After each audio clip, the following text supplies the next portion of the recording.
Good morning, students. In the last class, we have completed some part of vocabulary and grammar of the lesson C.V. Raman, The Pride of India.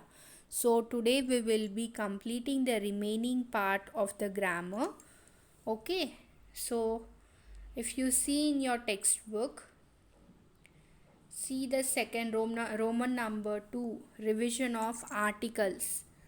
That see the first one. A is used before singular common nouns or in noun phrases beginning with constant sounds. So they are saying that A, when we use, means they are saying when we will be using A. So A is used generally when before singular common nouns or in noun phrases beginning with constant sounds.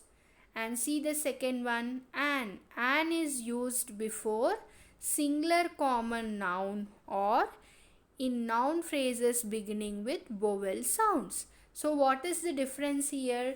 A is used before singular common nouns or in noun phrases which begin with a constant sound.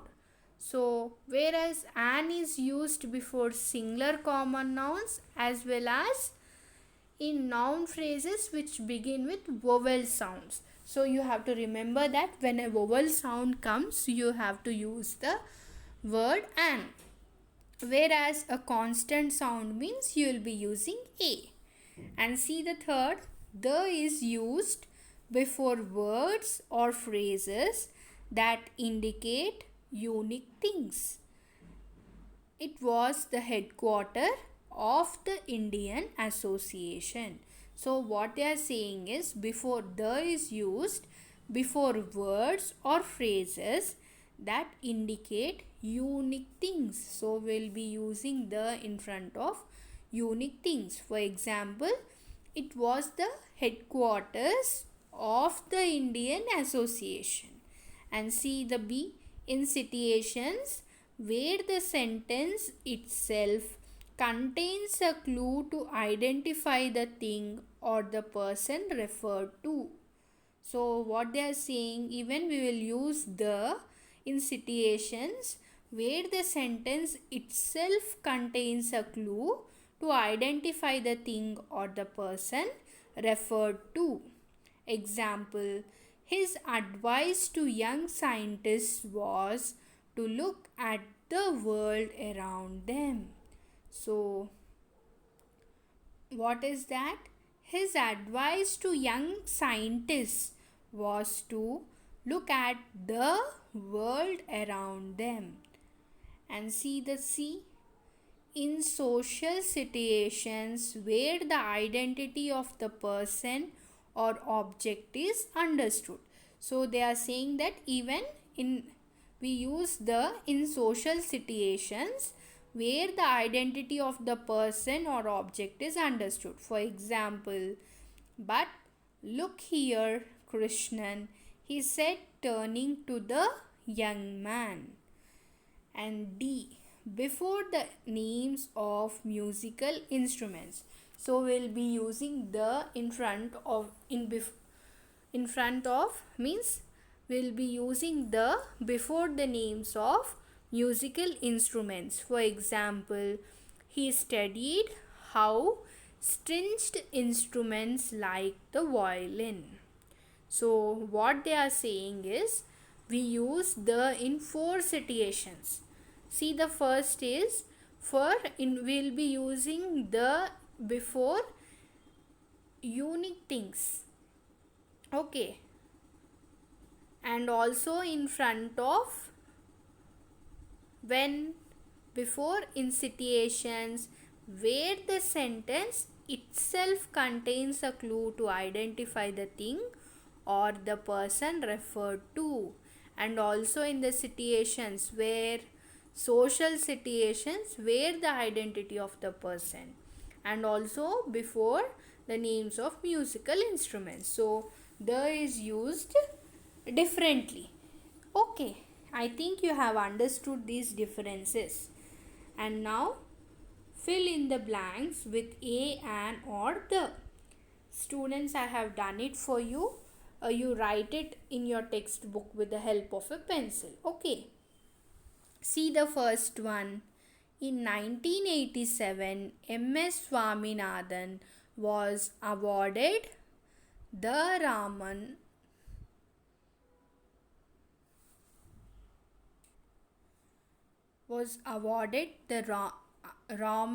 Magsaysay Award. So what you'll be writing in the blank is the. Why we are here mentioning the particular person, isn't it? So you'll be writing the. First one is in 1987, M.S. Swaminathan was awarded the Raman Magsaysay Award. Second one, we we dined yesterday at the Mauryan Sheraton Hotel. So the second one you will be writing the. We dined yesterday at the Mauryan Sheraton Hotel. Third one, Tejashwani lent me an interesting book.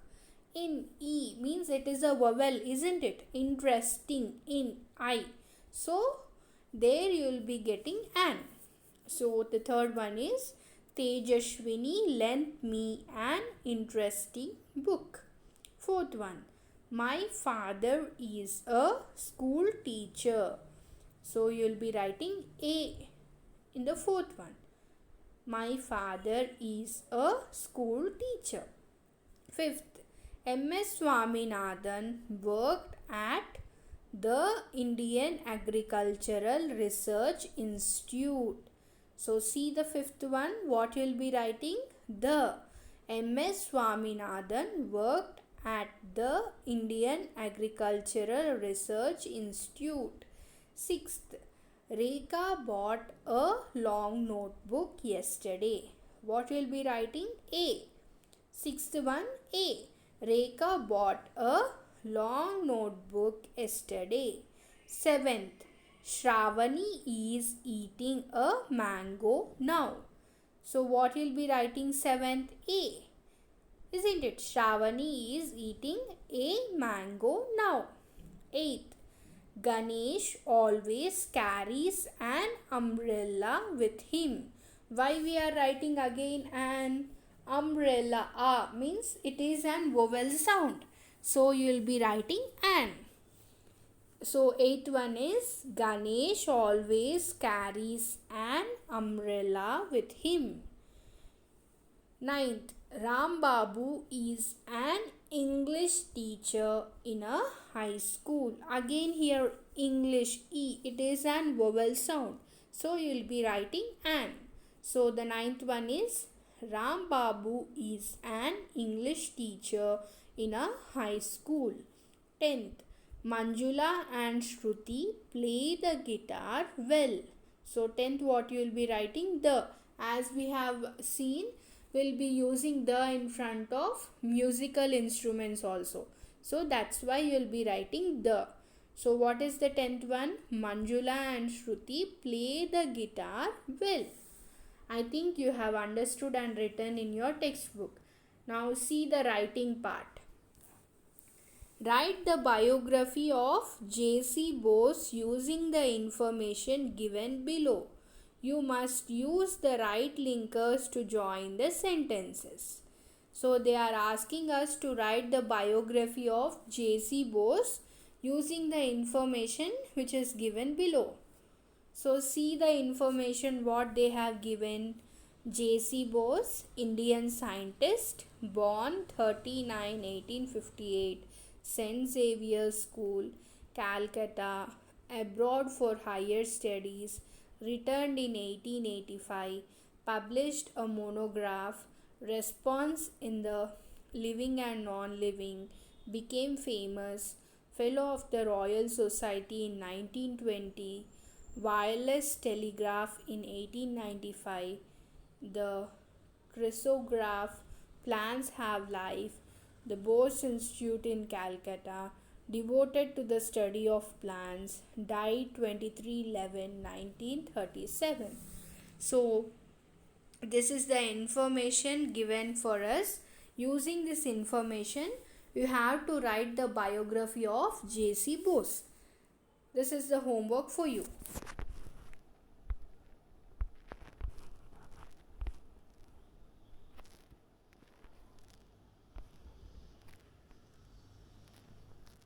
Now see the next thing, it is editing. The passage given below has some errors in the use of capital letters, verbs, prepositions and articles. Edit the passage by underlining the incorrect parts and writing them correctly over the space available. The first one is done for you. So here they have given us a paragraph. In that there are some errors like capital letters, verbs, prepositions and articles. So they are asking us to underline them and write them correctly in the book. Okay, so if there is space for you, you write in the textbook or else you write it in your notebook. But write it neatly without any spelling mistakes. So first we will see the paragraph what they have given. Raman was born on November 7, 1888 in Tiruchirappalli at Tamil Nadu. He finishes his MA course at Presidency College in Chennai.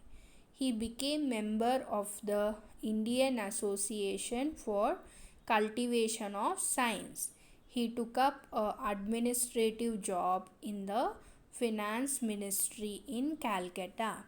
He was elected to the Royal Society of London in 1924 and the British government made him a Knight of the British Empire in 1929. He was first Indian scholar who studied wholly in India and received the Nobel Prize. So this is the paragraph they have given. So I have edited for you. You see it carefully, the differences. Okay, Raman was born. See the spelling, it is BORN, not NE. So you correct it. Raman was born on November 7, 1888 in Tiruchirappalli. You have to write it in capital letter T because it is the place. Okay. So write Tiruchirappalli in Tamil Nadu. Again capital T and capital N. Tamil Nadu. He finishes his MA. They have written in small letters. You have to write it with capital letter MA in capital letters. Course at Presidency College in Chennai. Again C has to be written capital. Chennai. He became member of the Indian Association for Cultivation of Science. Again here you will be writing C capital, Science S capital, Cultivation of Science. He took up an administrative, not a, you have to write an administrative job in the Finance Ministry. Again you have to write capitals, F capital, M capital.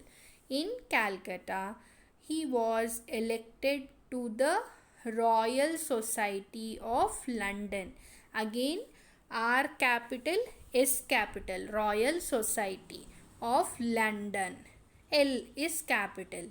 In 1924, and the British government, here B capital, British, G government, G capital, British government made him a Knight of the British Empire.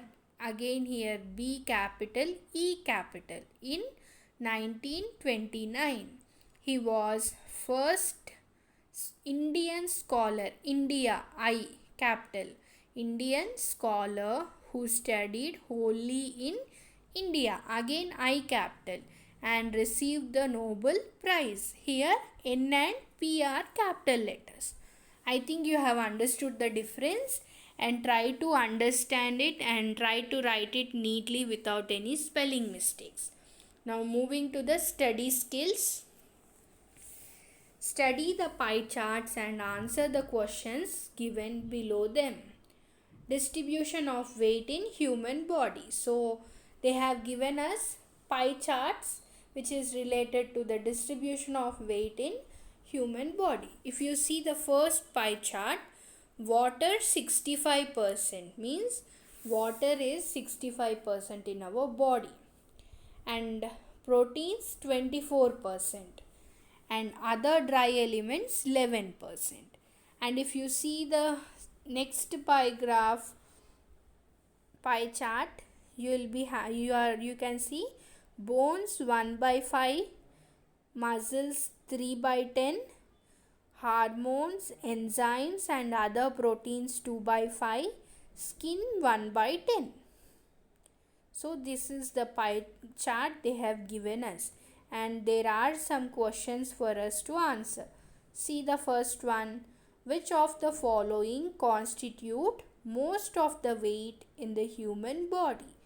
So A is water, B is proteins, C dry elements, D bones. In that, what is the correct one? A, water. Why? It is 69%, 65% in our body. So water has most of the weight in the human body. So first one is A. Second one, which of the following statements is correct? Proteins constitute 11% of the human body. Dry elements constitute 15% of the human body. Hormones, enzymes and other proteins constitute 2 by 5 of the human body. Which one is correct? C. If you see in the pie graph, you can understand. See here. Hormones, enzymes and other proteins 2 by 5. So the second one is C. See the third one. If a person's weight is 100 kilograms, how much does his bone weigh? So if a person weighs 100 kilograms, then what will be his bone weight? Means it is 20 kgs. Third one is 20 kgs. Fourth one, if the proteins in a person weigh 12 kilograms, what will be his weight? So see here, proteins 24% means weight is 100 kgs. Now if the protein is 12%, what will be the weight? It will be 50, because it is half of the protein, isn't it? When it is 24, the weight is 100. When it is 12, then what the weight will be? It will be 50 kgs. Okay, so the fourth one is 50 kgs. Fifth, are the bones in our body heavier than the water in our body? Support your answer. So the fifth one is no, they are not. Water constitutes 65% of our weight. So fifth one is no, they are not. Water constitutes 65% of our weight. So I think you have written them without any confusion. We'll be completing the remaining part of the lesson in the next session. Thank you. Have a good day.